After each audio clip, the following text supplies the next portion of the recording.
Burial of the Rats by Bram Stoker, leaving Paris by the Orleans Road, cross the Anse, and turning to the right, you find yourself in a somewhat wild and not at all savory district right, and left before, and behind on every side rise great heaps of dust and waste accumulated by the process of time.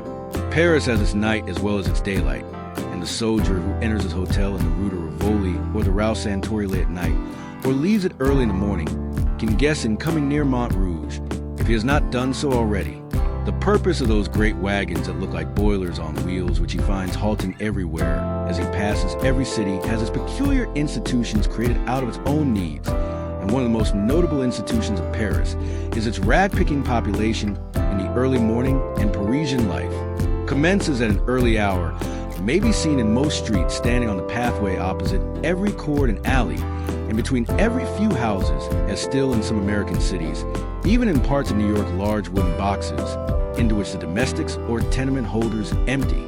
The accumulated dust of the past day around these boxes gather and pass on when the work is done to fresh fields of labor and pastures new, squalid, hungry-looking men, and women the implements of whose craft consists of a coarse bag or basket slung over the shoulder, and a little rake, for which they turn over and probe and examine in the minutest manner the dust bins they pick up and deposit in their baskets by aid of their rakes, whatever they may find with the same facility as. A uses as chopsticks Paris is a city of centralization and classification are closely allied in the early times when centralization is becoming a fact. Its forerunner is classification. All things which are similar or analogous become grouped together, and from the grouping of groups rises one whole or central point we see radiating many long arms with innumerable tentaculi, and in the center rises a gigantic head with a comprehensive brain, and keen eyes to look on every side, and ears sensitive to hear, and a voracious mouth to swallow. Other cities resemble all the birds and beasts and fishes whose appetites and digestions are normal. Paris alone is the analog apotheosis of the octopus product of centralization, carried to an ad absurdum fairly. Represents the devilfish, and in no respects is a resemblance more curious than in the similarity of the digestive apparatus. Those intelligent tourists who, having surrendered their individuality into the hands of Messrs. Cook or Gay's Paris in 3 days, are often puzzled to know how it is that the dinner which in London would cost about 6 shillings can be had for 3 francs in a cafe in the Power Row. They need have no more wonder, if they will but consider the classification, which is a theoretic specialty of Parisian life, and adopt. All around the fact from which the chiffon has its genesis, the Paris of 1850 was not like the Paris of today, and those who see the Paris of Napoleon and Baron Man can hardly realize the existence of a state of things 45 years ago amongst.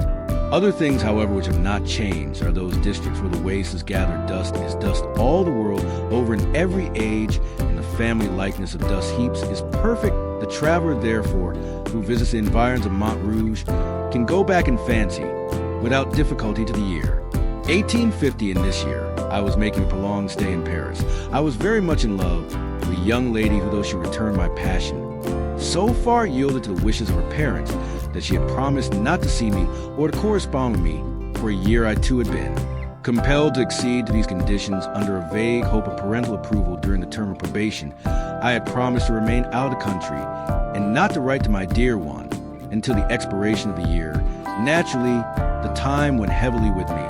There was no one in my own family or circle who could tell me of Alice, and none of her own folk had, I am sorry to say, sufficient generosity to send me even an occasional word of comfort regarding her health and well-being. I spent 6 months wandering about Europe, but as I could find no satisfactory distraction in travel, I determined to come to Paris, where at least I could be within easy hail of London, in case any good fortune should call me thither before the appointed time. That hope deferred mock at the heart. Sick was never better exemplified than in my case, for in addition to the perpetual longing to see the face I loved, there was always with me a harrowing anxiety, lest some accident should prevent me showing Alice in due time that I had throughout the long period of probation been faithful to her. Trust in my own love. Thus every adventure which I undertook had a fierce pleasure of its own, for it was fraught with possible consequences greater than it would have ordinarily borne. Like all travelers, I exhausted the places of most interest in the first month of my stay, and was driven in the second month to look for amusement, whithersoever I might having made sundry journeys to the better-known suburbs, I began to see that there was a terra incognita insofar as the guidebook was concerned in the social wilderness lying between these attractive points. Accordingly, I began to systematize my researches, and each day took up the thread of my exploration at the place where I had on the previous day dropped in process of time my wanderings led me near Montrouge, and I saw that hereabouts lay the ultimate goal of special exploration country, as little known as that round the source of the White Nile, and so I determined to investigate philosophically the chiffon. His habitat is life, and his means of life the job was an unsavory one, difficult of the accomplishment, and with little hope of adequate reward. However, despite reason, obstinacy prevailed, and I entered into my new investigation with a keener energy than I could summon to aid me in any investigation leading to any invaluable or worthy. One day late in a fine afternoon toward the end of September, I entered the Holy of Holies of the city of Dust Place, was evidently the recognized abode of a number of chiffonners for some sort of arrangement was manifested in the formation of the dust heaps near the road. I passed amongst these heaps, which stood like orderly sentries determined to penetrate further and trace dust to its ultimate location. As I passed along, I saw behind the dust heaps of a few forms that flitted to and fro, evidently watching with interest the advent of any stranger to such a place. The district was like a small Switzerland, and as I went forward, my tortuous course shut out the path. Behind me, presently, I got into what seemed a small city or community of chiffonners. There were a number of shanties or huts, such as may be met with in the remote parts of the bog of Allen Rude places, with water walls plastered with mud and roofs of rude thatch made.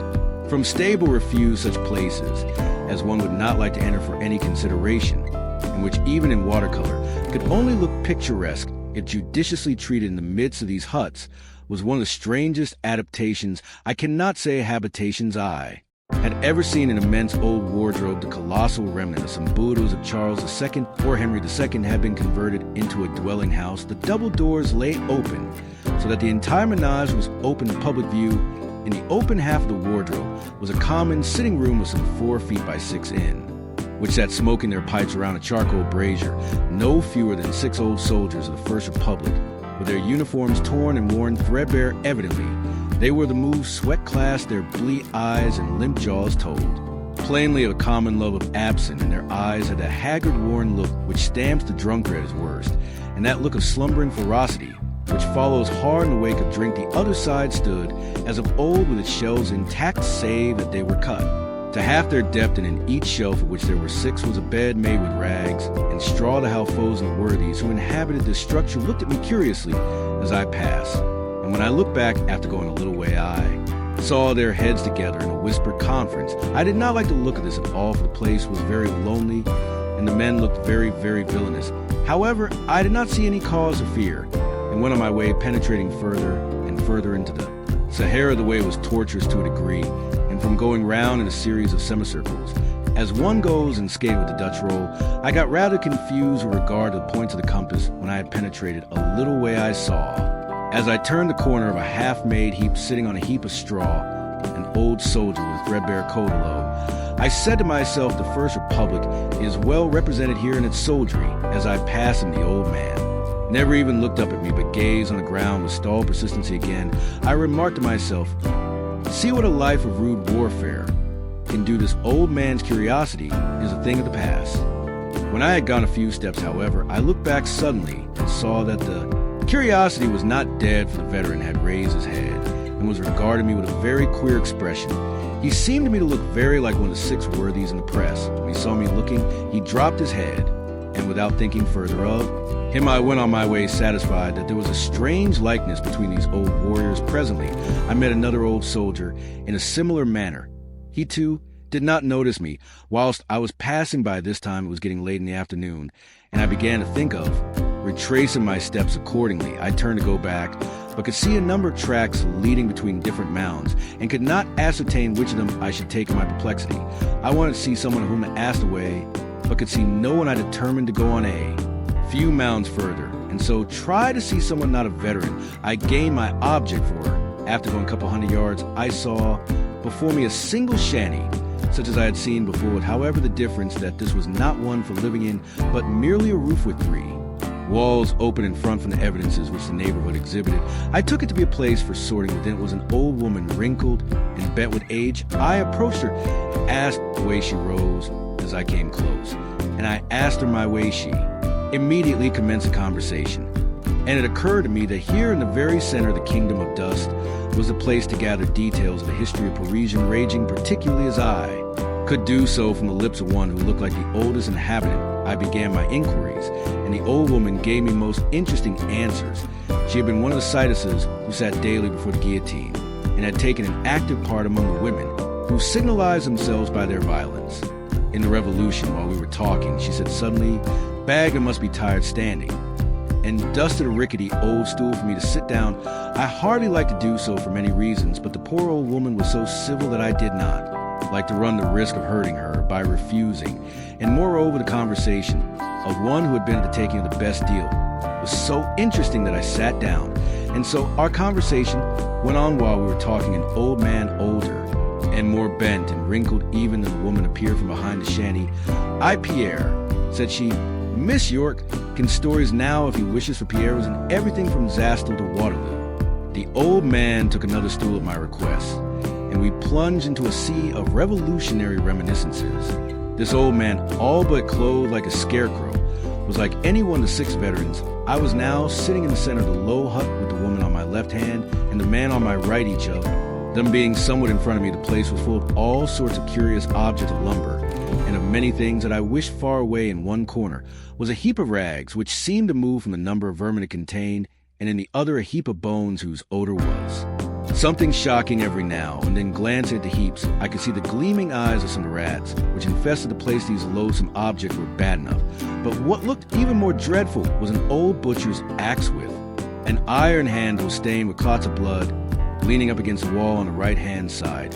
Still, these things did not give me much concern. The talk of 2 old people was so fascinating that I stayed on and on till the evening came, and the dust heaps threw dark shadows over the veils between them. After a time, I began to grow uneasy. I could not tell how or why, but somehow I did not feel satisfied. Uneasiness is an instinct and means warning. The psychic faculties are often the sentries of the intellect, and when they sound alarm, the reason begins to act, although perhaps not consciously. This was so with me. I began to think me where I was and by what surrounded, and to wonder how I should fare in case I should be attacked. And then the thought suddenly burst upon me, although without any overt cause, that I was in danger. Prudence whispered, "Be still and make no sign." And so I was still and made no sign, for I knew that 4 cunning eyes were on me. 4 eyes, if not more. My God, what a horrible thought! The whole shanty might be surrounded on 3 sides with villains. I might be in the midst of a band of such desperadoes as only half a century of periodic revolution can produce. With a sense of danger, my intellect and observation quickened, and I grew more watchful than was my wont. I noticed that the old woman's eyes were constantly wandering toward my hands. I looked at them too. I saw the cause. My rings on my left little finger. I had a large signate, and on the right a good diamond. I thought that if there was any danger, my first care was to avert suspicion. Accordingly, I began to work the conversation round, arranging to the drains of things found there, and so by easy stages to jewels. Then, seizing a favorable opportunity, one asked the old woman if she knew anything of such things. She answered that she did a little. I held up my right hand, and showing her the diamond, asked her what she thought of that. She answered that her eyes were bad, and she stooped over my hand. I said as nonchalantly as I could, "Pardon me, you will see better thus." And taking it off, handed it to her. An unholy light came into her withered old face as she touched it. She stole one glance at me, swift and keen as a flash of lightning. She bent over the ring for a moment, her face quite concealed, as though examining it. The old man looked straight out the front of the shanty, before him at the same time fumbling in his pockets and producing a screw of tobacco and a paper and a pipe, which he proceeded to fill. I took advantage of the pause and the momentary rest from the searching eyes on my face to look carefully round the place, now dim and shadowy in the glamming. There still lay all the heaps of varied reeking foulness there, the terrible blood-stained axe leaning against the wall in the right-hand corner, and everywhere, despite the gloom, the baleful glitter of the eyes of rats. I could see them even through some of the chinks of the boards at the back, low down, close to the ground. But stay, these latter eyes seemed more than usually large and bright and baleful. For an instant my heart stood still, and I felt in that whirling condition of mind in which one feels a sort of spiritual drunkenness, and as Though the body is only maintained erect and that there is no time for it to fall before recovery, then in another second, I was calm, coldly calm, with all my energies in full vigor with self-control, which I felt to be perfect, and with all my feeling and instincts. Alert now, I knew the full extent of my danger. I was watched and surrounded by desperate people. I could not even guess at how many of them were lying there on the ground behind the shanty, waiting for the moment to strike. I knew that I was big and strong, and they knew it too. They knew also, as I did, that I was an Englishman and would make a fight for it. And so we waited. I felt gain an advantage in the last few seconds, for I knew my danger and understood the situation. Now, I thought as a test of my courage, the enduring test, the fighting test, may come later. The old woman raised her head and said to me in a satisfied kind of way, "A very fine ring indeed, a beautiful ring." Oh, me, I once had such rings, plenty of them in bracelets, and the rings, oh, for in those fine days, I led the town dance, but they have forgotten me now, forgotten me. They never heard of me, perhaps their grandfathers remember me, some of them, and she laughed a harsh, croaking laugh. And then I am bound to say that she astonished me, for she handed me back the ring with a certain suggestion of old-fashioned grace, which was not without its pathos. The old man eyed her with a sort of sudden ferocity, half rising from his stool, and said to me suddenly and hororously, "Let me see." I was about to hand the ring when the old woman said, "No, no, do not give it to Pierre. Pierre is eccentric. He loses things, and such a pretty ring." "Gut," said the old man savagely. Suddenly the old woman said, rather more loudly than was necessary, "Wait, I shall tell you something about a ring." There was something in the sound of her voice that jarred upon me. Perhaps it was my hypersensitiveness wrought up as I was to such a pitch of nervous excitement. But I seemed to think that she was not addressing me as I stole a glance round the place. I saw the eyes of the rats and the bone heaps, but I missed the eyes along the back. But even as I looked, I saw them again appear. The old woman's weight had given me a respite from attack, and the men had sunk back to their reclining position. I once lost a ring, a beautiful diamond, hoop that had belonged to a queen, and which was given me by a farmer mayor of the taxes, who afterwards cut his throat. Because I sent him away, I thought it must have been stolen and taxed my people. But I could get no trace. The police came and suggested that it had found its way to the drain. We descended, I in my fine clothes, for I would not trust them with my beautiful ring. I know more of the drain since then, and the rats too. But I shall never forget the horror of that place alive, with blazing eyes of all of them just outside the light of our torches. Well, we got beneath my house, we searched the outlet of the drain, and there in the field found my ring. And we came out, but we found something else. Before we came, as we were coming toward the opening, a lot of sewer rats, human ones this time, came toward us, they told. The police that one of their number had gone into the drain, but had not returned. He had gone in only shortly before we had, and if lost could hardly be far off, they asked help to seek him. So we turned back. They tried to prevent me going, but I insisted it was a new excitement, and I had not recovered my ring. Not far did we go till we came on something. There was but little water, and the bottom of the drain was raised with brick rubbish and much matter of the kind. He had made a fight for it even when his torch had gone out, but there were too many for him. They had not been long about it. The bones were still warm, but they were peaked clean. They had not been long about it. The bones were still warm, but they were peaked clean. They had even eaten their own dead ones, and they were bones of rats as well as of men. They took it cool enough, those were there, the human ones, and joked to their comrade when they found him dead. Though they would have helped him living, but what matter is it, life or death? And had you no fear? I asked her, fear she said with a laugh. Me have fear, asked Pierre. But I was young, and as I came through that horrible drain with its wall of greedy eyes, always moving with a circle of delight from the torches, I did not feel easy. I kept on before Zanzo. It was a way. I never let the men get it before me. All I want is a chance and the means. And they ate him up, took every trace away except the bones, and no one knew it, nor no sound was ever aired here. She broke into a chuckling, fit of the ghastliest merit, which it was ever my lot to hear and see. A great poetess describes her heroine singing. Oh, to see or hear her singing scarce I know which is a divinest. And I can apply the same idea to the old crone and all save a divinity, for I scarce could tell which was the most hellish, the harsh, malicious, satisfied, cruel laugh, or the leering grin, and the horrible square opening of the mouth like a tragic mask, and the yellow gleam of the few discolored teeth and shapeless gums in that laugh, and with that grin and the chuckling satisfaction, I knew as well as if it had been spoken to me in words of thunder that my murder was settled, and the murderers only bided the proper time for an accomplishment. I could read between the Lines of her gruesome story, the commands to her accomplices wait. She seemed to say, "Be your time. I shall strike the first blow, find a weapon for me, and I shall make the opportunity. He shall not escape. Keep him quiet, and then no one will be wiser. There will be no outcry, and the rats will do their work." It was growing darker and darker. The night was coming. I stole a glance around the shanty. Still all the same, the bloody axe in the corner, the heaps of filth, and the eyes on the bone heap's end. In the crannies of the floor, Pierre had been still ostensibly filling his pipe. He now struck a light and began to puff away at the old woman, said, "Dear heart, how dark it is, Pierre, like a good lad, light the lamp." Pierre got up and with the lighted match in his hand touched the wick of a lamp which hung at one side of the entrance to the shanty and which had a reflector that threw light all over the place. It was evidently that which was used for their sorting at night. "Not that, stupid, not that. Lantern," she called out to him. He immediately blew it out, saying, "All right, mother, I'll find it." And he hustled about the left corner of the room, the old woman, saying through the darkness, "Xanarn's a lantern. Oh, that is the light that is most useful to us poor folks. Xanan was a friend of the revolution. It is a friend of Chiffon. It helps us when all else fails." Hardly had she said the word when there was a kind of creaking of the whole place, and something was steadily dragged. Over the roof again, I seemed to read between the lines of her words. I knew the lesson of the lantern. One of you get on the roof with a noose and strangle him as he passes out if we fail within.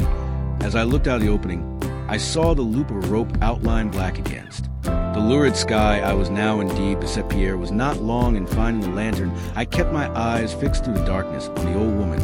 Pierre struck his light, and by its flash I saw the old woman raised from the ground beside her, where it had mysteriously appeared, and then hide in the folds of the gown a long sharp knife or dagger. It seemed to be like a butcher's sharpening iron fine to a keen point. The lantern was lit. "Bring it here, Pierre," she said. "Place it in the doorway where we can see how nice it is. Shuts out the darkness from us. It is just right for her and her purposes." Threw all its light on my face, leaving in gloom the faces of both Pierre and the woman, who sat outside of me on each side. I felt that the time of action was approaching, and I knew now that the first signal and movement would come from the woman. So I watched her. I was all unarmed, but I had made up my mind what to do at the first movement. I would seize the butcher's axe in the right-hand corner and fight my way out. At least I would die hard. I stole a glance round to fix its exact locality, so that I could not fail to seize it the first effort, for then, if ever time and accuracy would be precious, good God, it was gone. All the horror of the situation burst upon me. But the bitterest thought of all was that if the issue of the terrible position should be against me, Alice would infallibly suffer.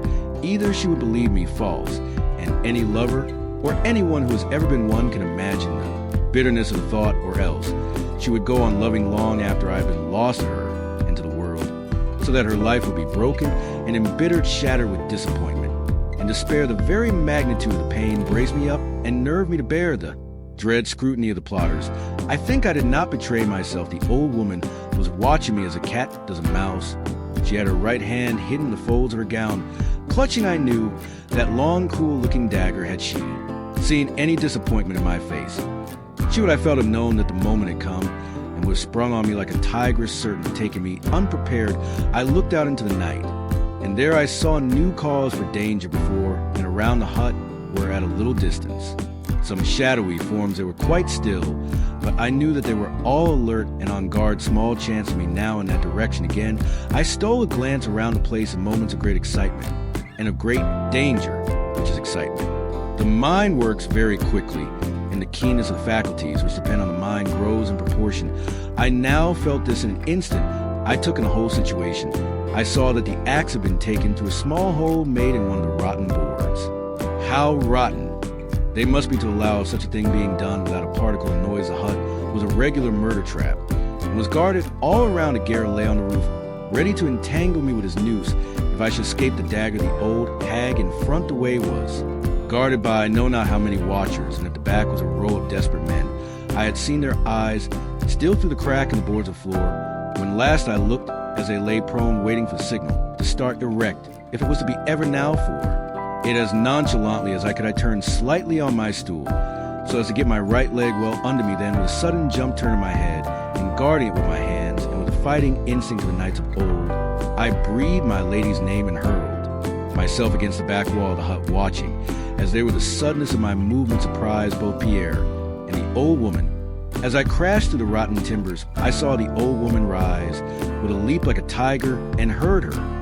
Low gasp of baffled rage, my feet lit on something that moved, and as I jumped away, I knew that I had stepped on the back of one of the row of men lying on their faces outside the hut.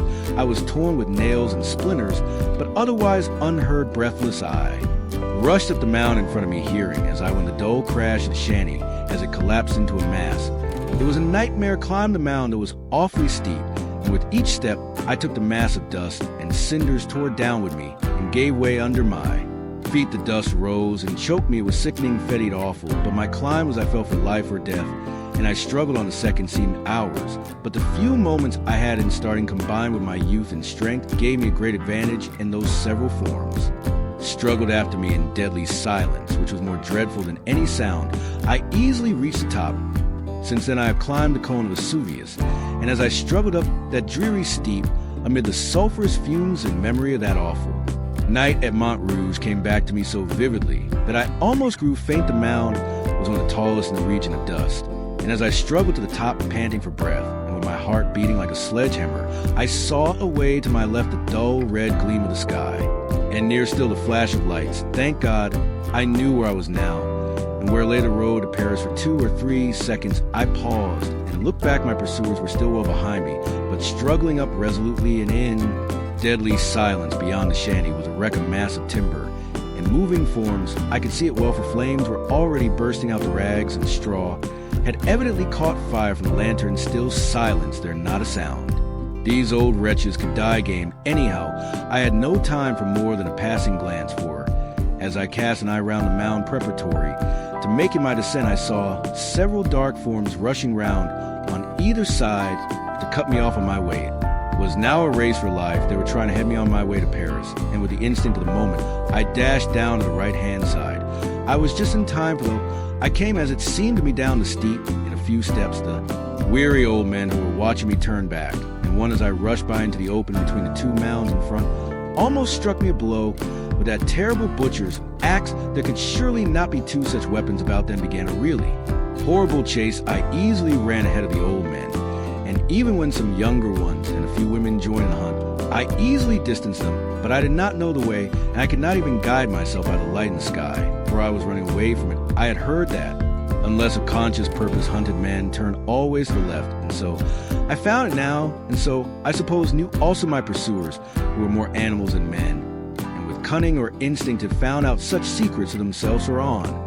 Finishing a quick spurt, after which I intended to take a moment's breathing space, I suddenly saw ahead of me 2 or 3 forms swiftly passing behind a mound to the right. I was in the spider's web now indeed, but with the thought of this new danger came the resource of the hunted, and so I darted down the next turn to the right. I continued in this direction for some 100 red yards, and then making a turn to the left again, felt certain that I had at any rate avoided the danger of being surrounded, but not a pursuit, for on came the rabble after me, steady dogged, relentless and still in grim silence in the greater darkness. The mounds seemed now to be somewhat smaller than before, although for the night was closing they looked bigger in proportion. I was now well ahead of my pursuers, so I made a dart at the mound in front. Oh, joy of joys, I was close to the edge of this inferno of dust heaps away. Behind me the red light of Paris in the sky, and towering up behind rose the heights of Montmartre, a dim light would hear, and their brilliant points, like stars restored to vigor in a moment. I ran over the few remaining mounds of decreasing size, and found myself on the level land beyond. Even then, however, the prospect was not inviting. All before me was dark and dismal, and I had evidently come on one of those dank, low-lying waste places which are found here and there in the neighborhood of great cities, places of waste and desolation, where the space is required for the ultimate agglomeration of all that is noxious, and the ground is so poor as to create no desire of occupancy even in the lowest squatter, with eyes accustomed to the gloom of the evening. And away now from the shadows of those dreadful dust heaps, I could see much more easily than I could a little while ago. It might have been, of course, that the glare in the sky of the lights of Paris, though the city was some miles away, was reflected here. Howsoever, was I saw well enough to take bearings, for certainly some little distance around me in front was a bleak flat waste that seemed almost dead level with here, and there the dark shimmering of stagnant pools. Seemingly far off on the right, amid a small cluster of scattered lights, rose a dark mass of Fort Montrouge, and away to the left in the dim distance pointed with stray gleams from cottage windows, the lights in the sky showed the locality of Bettram moments. Thought decided me to take to the right, and to try to reach Montrouge. There at least would be some sort of safety, and I might possibly long before come onto the crossroads, which I knew somewhere not. Far off must lie the strategic road made to connect the outlying chain of forts circling the city. Then I looked back, coming over the mounds and outlined black against the glare of the Parisian horizon. I saw several moving figures and still away to the right, several more deploying out between me and my destination. They evidently meant to cut me off in this direction, and so my choice became constricted. It lay now between going straight ahead or turning to the left, stooping to the ground so as to get the advantage of the horizon as a line of sight.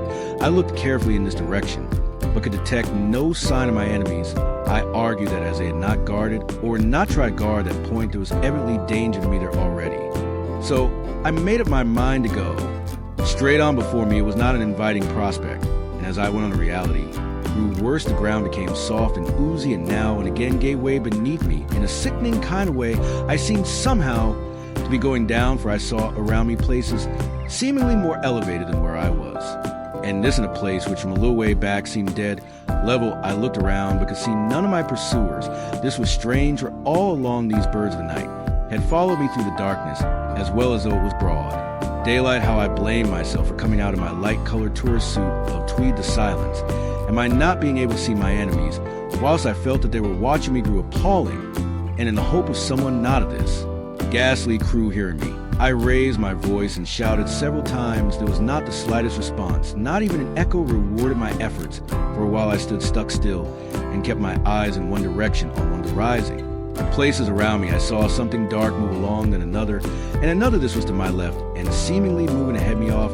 I thought that again I might, with my skill as a runner, eluded my enemies at this game. And so with all my speed darted forward, splashed. My feet had given way in a mass of slimy rubbish, and I had fallen headlong into a reeking, stagnant pool of water, and the mud in which my arms sank up to the elbows was filthy and nauseous beyond description. And in the suddenness of my fall, I had actually swallowed some of the filthy stuff, which nearly choked me and made me gasp for breath. Never shall I forget the moments during which I stood trying to recover myself, almost fainting from the fed odor of the filthy pool, whose white mist rose ghost-like around, worst of all with the acute despair of the hunted animal. When he sees the pursuing pack closing on him, I saw before my eyes, whilst I stood helpless, the dark forms of my pursuers moving swiftly to surround me. It is curious how our minds work on odd matters, even when the energies of thought are seemingly concentrated on some terrible and pressing need. I was in momentary peril of my life. My safety depended on my action, and my choice of alternatives coming now with almost every step I took. And yet I could not but think of the strange dogged persistence of these old men, their silent resolution, their steadfast, grim persistency, even in such a cause commanded, as well as fear, even a measure of respect. What must they have been in the vigor of their youth, I can understand. Now that whirlwind rush on the bridge of Art Calola, that scornful exclamation of the old guard at Waterloo unconscious celebration, has its own pleasures even at such moments, but fortunately it does not in any way clash with the thought from which action springs. I realized at a glance that so far I was defeated in my object. My enemies as yet had won. They had succeeded in surrounding me on three sides, and were bent on driving me off to the left hand, where there was already some danger for me, for they had left no guard. I accepted the alternative. It was a case of Hobson's choice, and run I had to keep to the lower ground, for my pursuers were on the higher places. However, though the ooze and broken ground impeded me, my youth and training made me able to hold my ground, and by keeping a diagonal line, I not only kept them from gaining on me, but even began to distance them. This gave me new heart and strength, and by this time habitual training was beginning to tell, and my second wind had come. Before me the ground rose slightly. I rushed up the slope and found before me a waste of watery slime, with a low dike or bank looking black and grim beyond.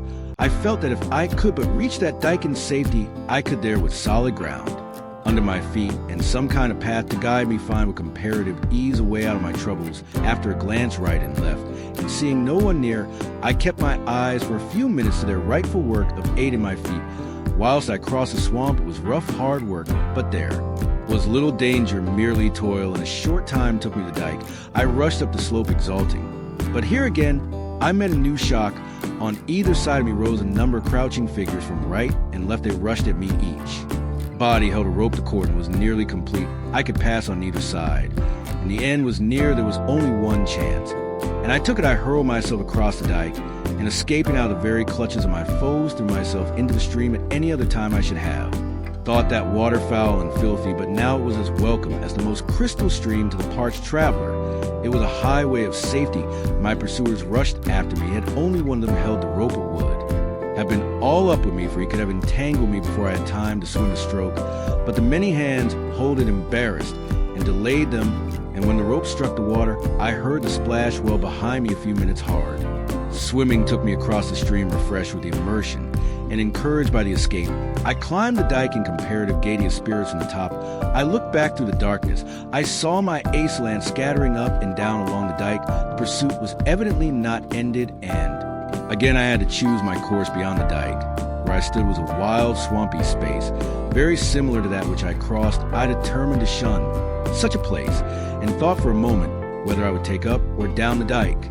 I thought I heard the muffled sound of oars, so I listened and then shouted no response. But the sound seized my enemies had evidently got a boat of some kind. As they were on the upside of me, I took the down path and began to run as I passed to the left of where I had entered the water. I heard several splashes, soft and stealthy, like the sound a rat makes as he plunges into the stream, but vastly greater. And as I looked, I saw the dark sheen of the water broken by the ripples of several advancing heads of my enemies were swimming the stream also, and now behind me up the stream the silence was broken by the quick rattle and creak of oars. My enemies were in hot pursuit. I put my best leg foremost and ran on. After break a couple of minutes I looked back, and by a gleam of light to the ragged clouds I saw several dark forms climbing the bank. Behind me the wind had now begun to rise, and the water beside me was ruffled and beginning to break in tiny waves on the bank. I had to keep my eyes pretty well on the ground before me, lest I should stumble, for I knew that to stumble was death. After a few minutes I looked back behind me on the dike were only a few dark figures, but crossing the waste swampy ground were many more. What new danger this portended I did not know, could only guess. Then as I ran, it seemed to me that my track kept ever sloping away to the right. I looked up ahead and saw that the river was much wider than before, and that the dike on which I stood fell quite away, and beyond was another stream on whose near bank I saw some of the dark forms now across the marsh. I was on an island of some kind. My situation was now indeed terrible, for my enemies had hemmed me in on every side. Behind came the quickening roll of the oars, as though my pursuers knew that the end was close around me. On every side was desolation. There was not a roof or light as far as I could see. Far off to the right rose and dark mass, but what was I knew not. For a moment I paused to think what I should do, not for more, for my pursuers were drawing closer. Then my mind was made up. I slipped down the bank and took to the water. I struck out straight ahead so as to gain the current by clearing the backwater of the island, for such I presume it was when I had passed into the stream. I waited till a cloud came driving across the moon and leaving all in darkness. Then I took off my hat and laid it softly on the water, floated with the stream, and a second after dived to the right and struck out underwater with all my might.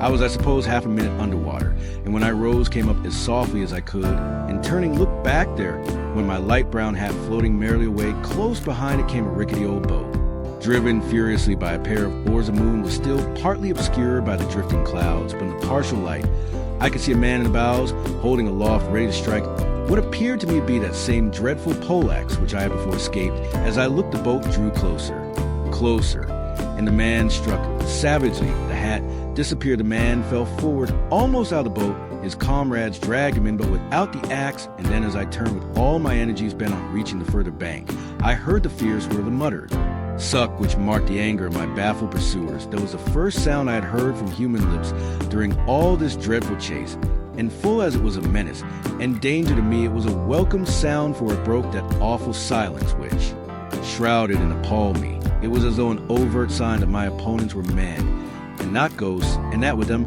I had at least a chance of man, though one against many. But now that the spell of silence was broken, the sounds came thick and fast from boat to shore and back from shore to boat came quick and answer all in the fiercest whispers. I looked back, a fatal thing to do, for in the instant someone caught sight of my face, which showed white on the dark water, and shouted hands pointed to me, and in a moment or two the boat was underway and following hard after me. I had but a little way to go, but quicker and quicker came the boat after me. A few more strokes and I would be on shore, but I felt the oncoming of the boat and expected each second to feel the crash of an oar or other weapon on my head had I not seen that dreadful axe disappear in the water. I do not think that I could have won the shore. I heard the muttered curses of those not rowing, and the labored breath of the rowers with one.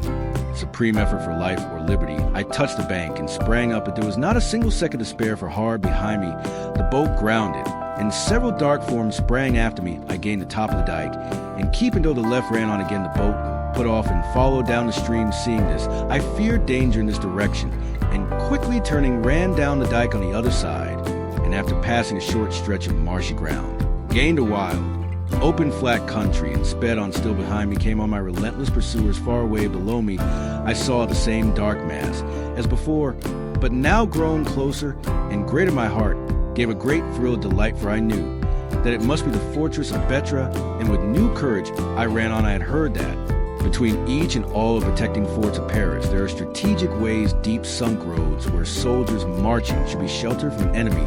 I knew that if I could gain this road, I would be safe, but in the darkness I could not see any sign of it, so in blind hope of between each and all of the protecting forts of Paris there are strategic ways, deep sunk roads, where soldiers marching should be sheltered from an enemy.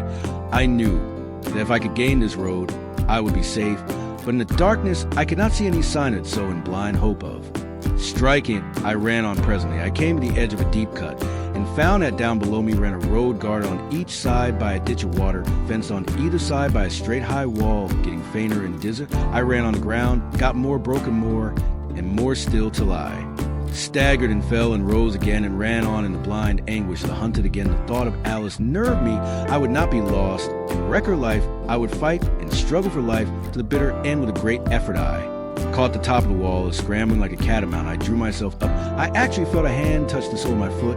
I was now on a sort of causeway, and before me I saw a dim light. Blind and dizzy I ran on, staggered, and fell rising, covered with dust and blood.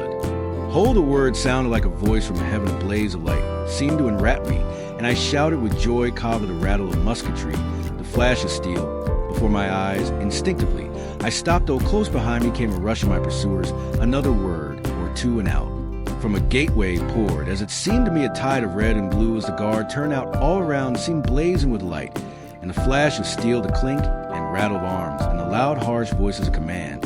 As I fell forward utterly exhausted, a soldier caught me. I looked back in dreadful expectation, and saw the mass of dark forms disappearing into the night. Then I must have fainted. When I recovered my senses, I was in the guard room. They gave me a brandy, and after while I was able to tell them something of what had passed, then a commissary of police appeared, apparently out of the empty air, as is the way of the Parisian police officer.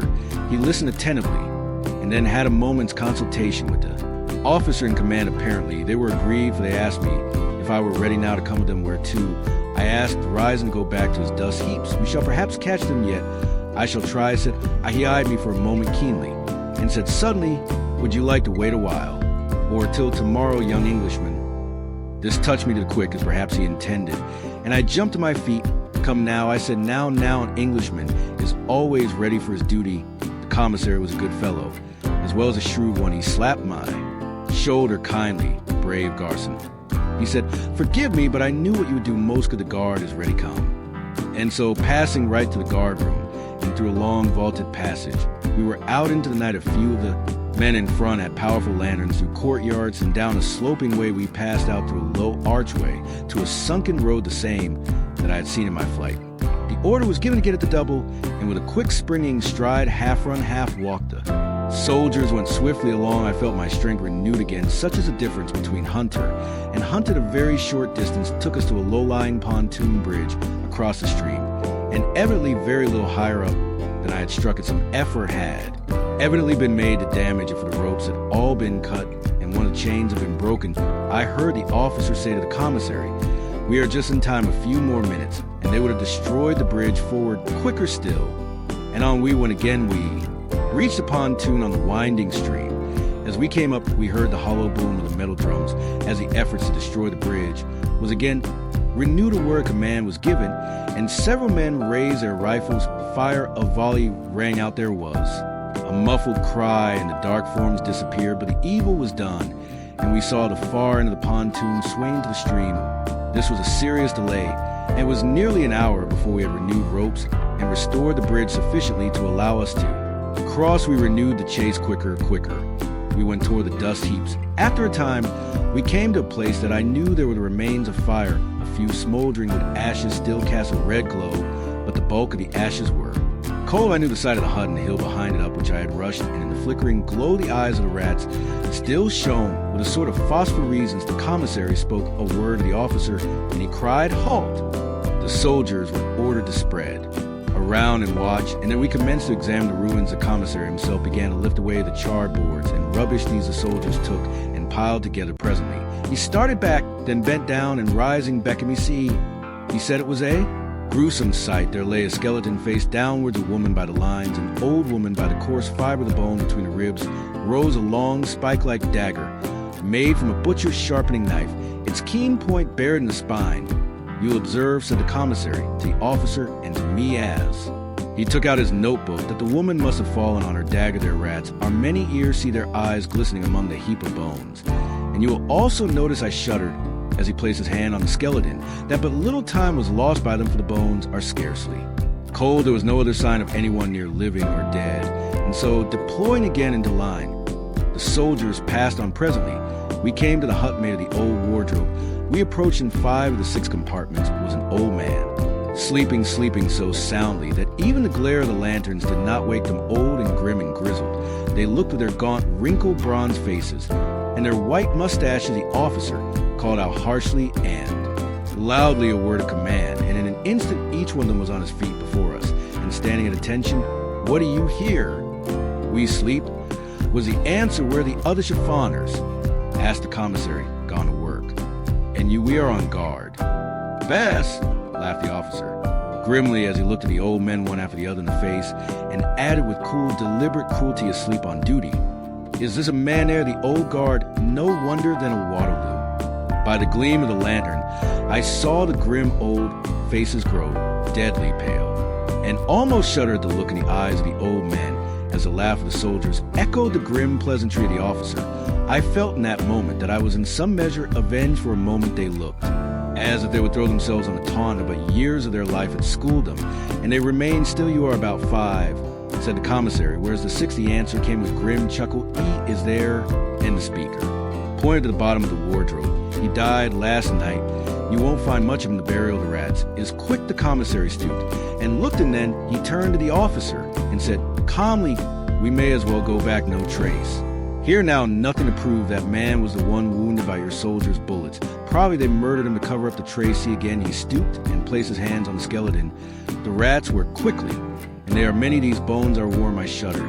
"And so did many more of those around me farm," said the officer, and so in marching order, with the lantern swinging in front and the manacled veterans in the midst, with steady we took ourselves out of the dust heaps and turned backward to the fortress. A better my year of probation has long since ended, and Alice is my wife.